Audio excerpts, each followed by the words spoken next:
Greetings, welcome to another beautiful episode of The Layman's View. Ntokozo Tshapa. Welcome to podcast, radio and stuff. Namhlanje ke ngizokunikeza ingosi yethu, the week that was in my own particular order.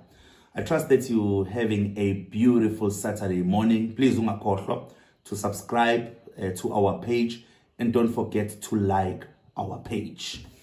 All right, let me take this opportunity and send my heartfelt condolences to mndeni kaMnumzane uPravin Gordhan.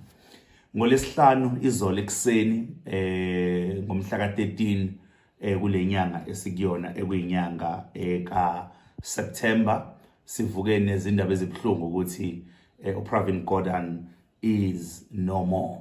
Those are truly sad news. Pravin Gordhan, I must be honest, ngiqale ukumazi when he became the Minister of Finance under the leadership of the former president, President Jacob Zuma. That is when I started to know Pravin Gordhan. I know what people who are in politics, bamazi kusukela kudala, and they are able to rewind and tell you ukuthi usuka kuphi nejeni yakhe in politics. But for people like myself who are lay people who don't follow politics, siqale ukumazi ngoba ese minister yaka finance.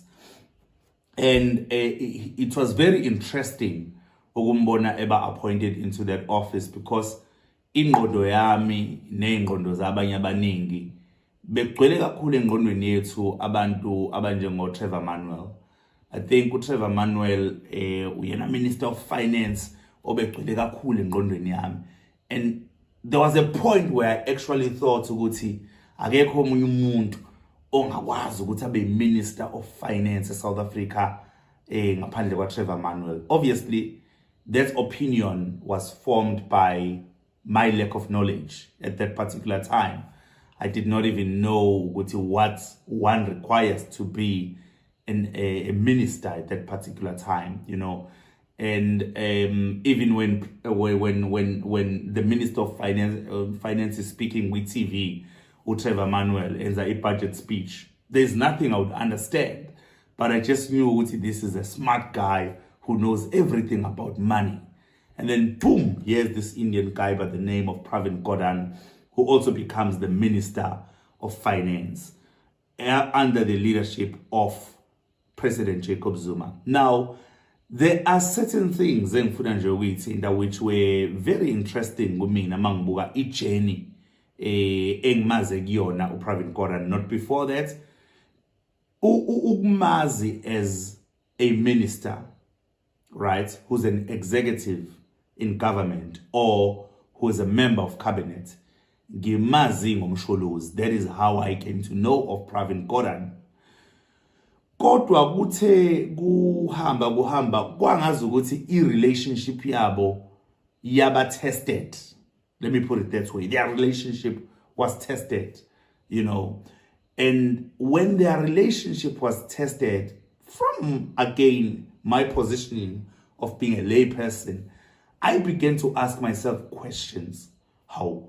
Lo baba lona, because that's what I thought. How ulando yena umsholozi la ebekhona wazomfaka lana kwi-cabinet and is part of the ministers. Now what's going on?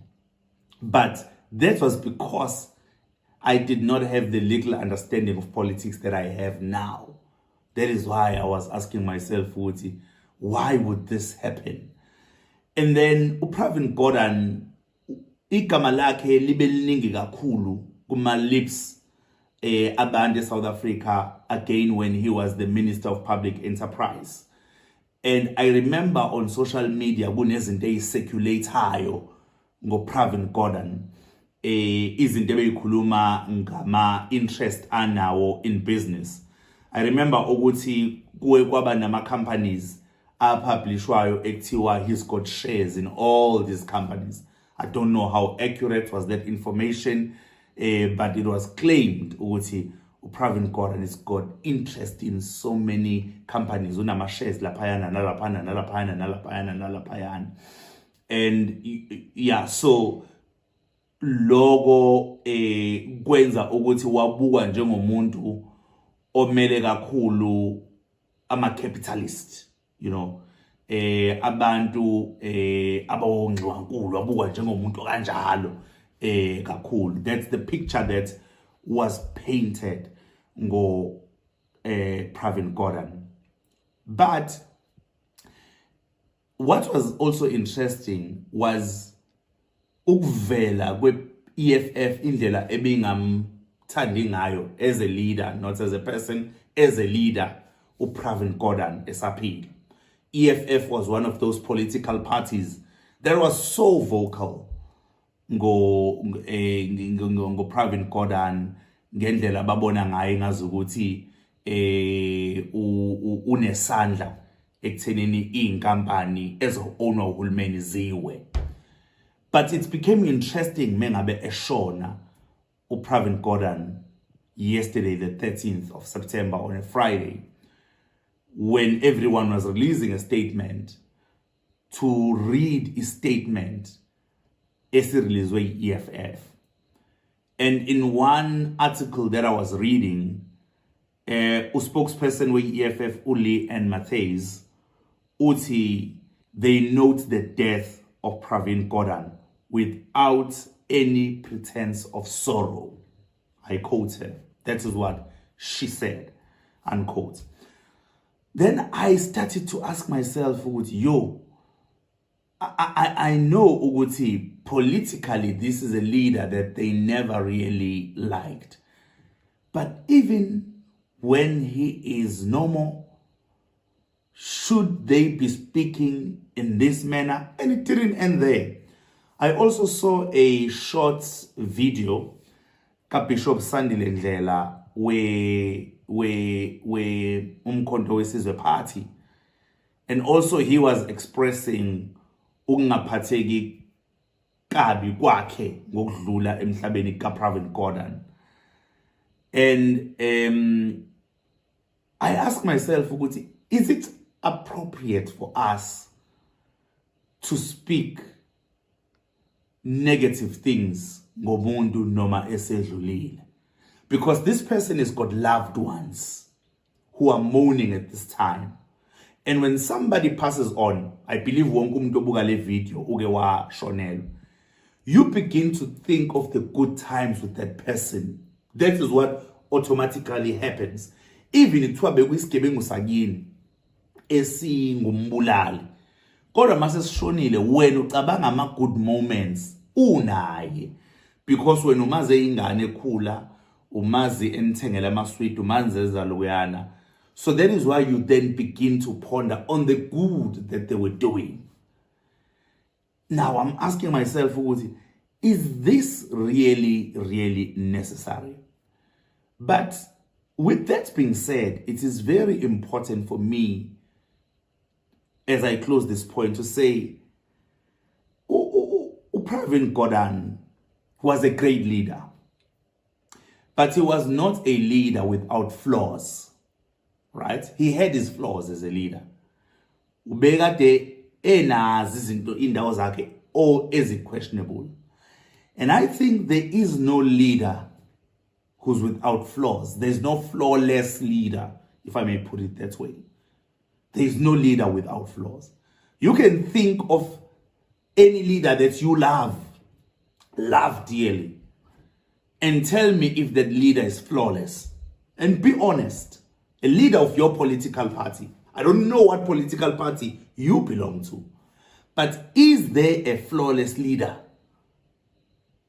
Umholo nganasici, angisho ngesizulu le. Ukhona umholo nganasici. Because that is why nesizulu sithi alikho isoka elinganasici. So we cannot immense ourselves so much with izici zama leaders, even when they are gone. But we begin to look at the good that they've done emhlabeni. You know, I'm just reminded, in the Bible, one of the greatest leaders in the Bible and one of the most famous leaders from the Bible is King David. The Bible teaches us that King David was a man after God's own heart. That's what the Bible teaches us. A man after God's own heart. And that is David.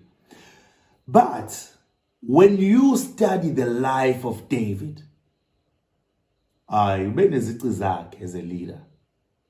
Ube nazo izici zakhe. He's a man after God's own heart. But it is the very same man who slept with the wife of another man. You know, I'm not going to narrate the story. We are not in church. But you know the story. But that's the man after God's own heart. He is the man who was known for having too much love for women. A man after God's own heart.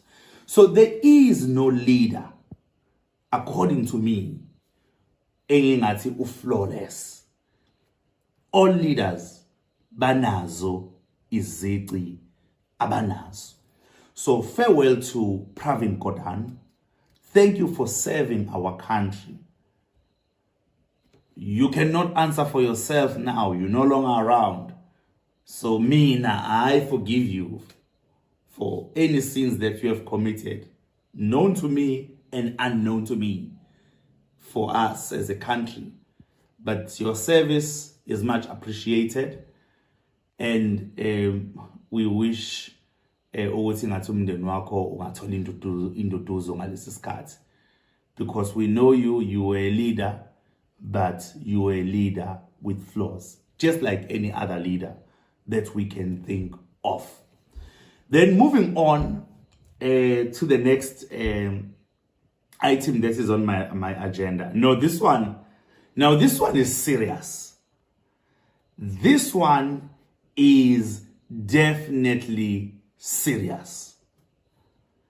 This week has been a tough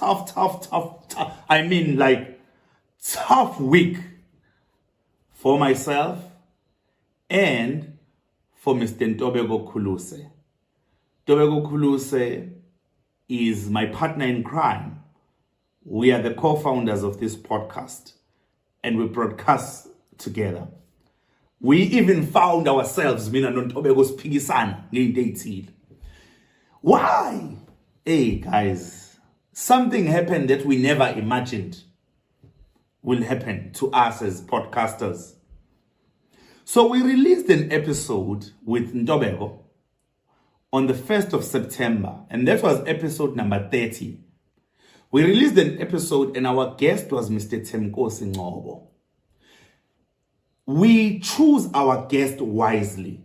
We look at their profile and we know what we want to achieve at that particular time. And with Mr. Thembinkosi Ngcobo, we had what we wanted to achieve, especially because he has served in government for almost all his life. He has been serving in government. He started working in the office of the then Deputy President, Thabo Mbeki. Then he moved over to work for eThekwini municipality until his dismissal a couple of years ago. Then we also crossed floors with him. We used to pass each other in passages when we worked together at Vibe FM and he was doing a Sunday show. We also know him because he is a person on the creative arts industry.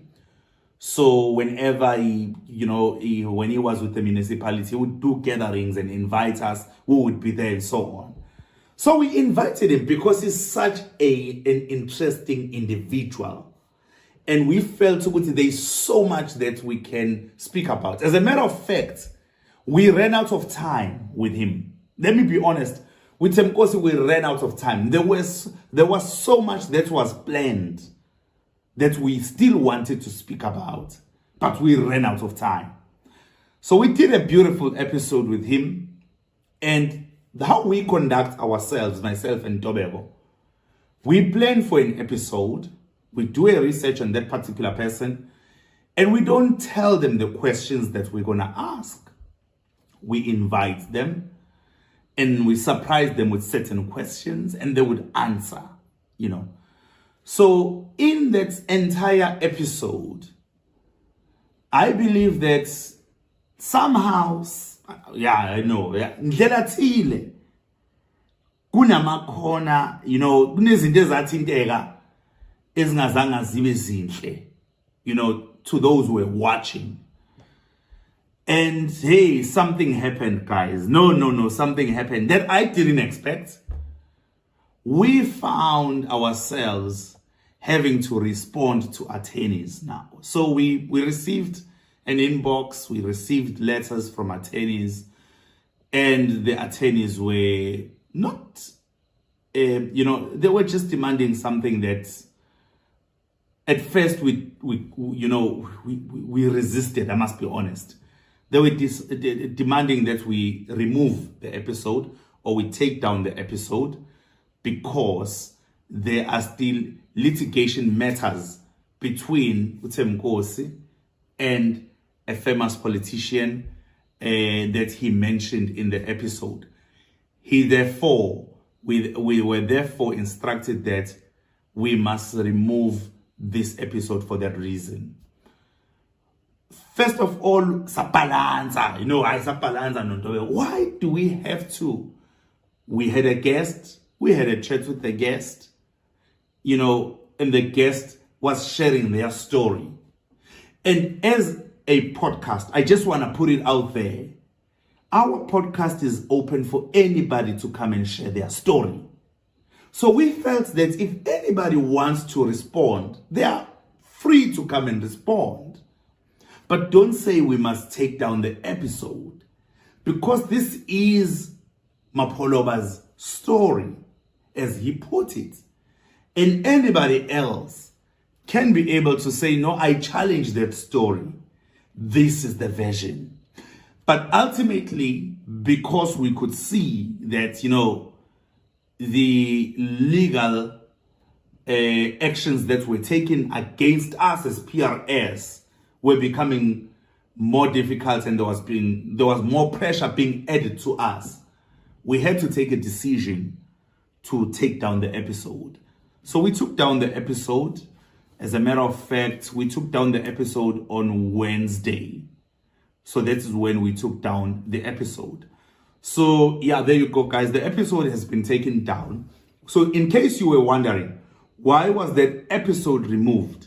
It was removed simply because there was a demand from attorneys that we remove it, or we go to court and we face them, and they will be presenting to the court why do they say this needs to be removed, and then we will have to present our case. Why do we think it should stay?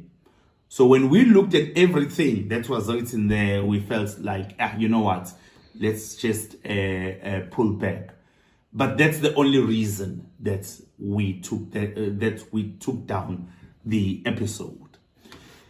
And then lastly, on a lighter note, and the good news is that the SABC Crown Gospel Music Awards for this year are going ahead. I saw Bishop Mpendulo Nkambole, who is the husband of the late founder and president of Crown Gospel Music Awards, Zanele Mbokazi Nkambole, speaking. And he said the show goes on.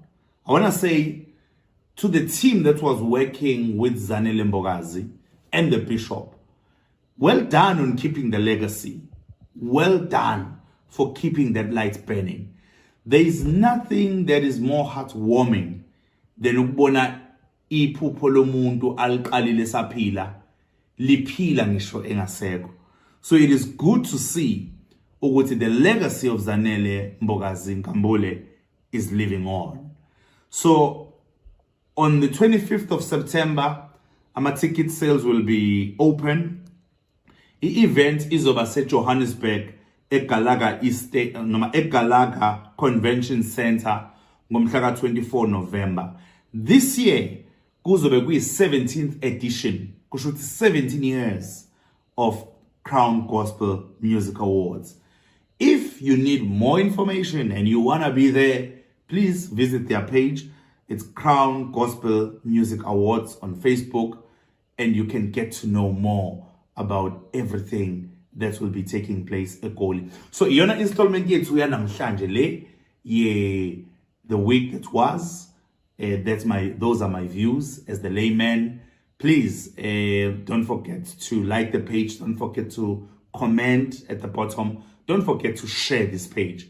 And lastly, please do remember to join us tomorrow in the morning for another episode that is full of fireworks in the morning, right here on podcast radio and stuff at 9 o'clock. Myself alongside Ntokozo Tshapa. I am sure that tomorrow's one is not going to be removed, and I'm sure there is no lawyer that is going to be writing to us. I am sure.